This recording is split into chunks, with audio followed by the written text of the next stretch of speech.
ఇక్కడ కరకట్టు గోడ మీద కృష్ణలంక ప్రాంతం ఎప్పుడూ కూడా మునిగిపోతా ఉన్న పరిస్థితులే.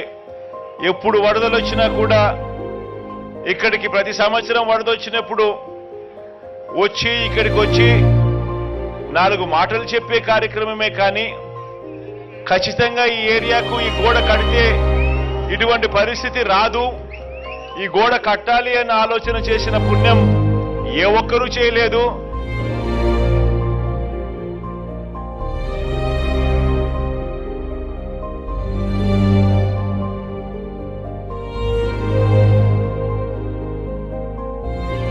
ఈరోజు 10 లక్షల క్యూసెక్లు నీరు వచ్చినా ప్రశాంతంగా గుండె మీద చెయ్యేసుకుని నిద్రపోయే విధంగా చేసింది జగన్మోహన్ రెడ్డి గారి ప్రభుత్వం, వైఎస్ జగన్మోహన్ రెడ్డి గారు.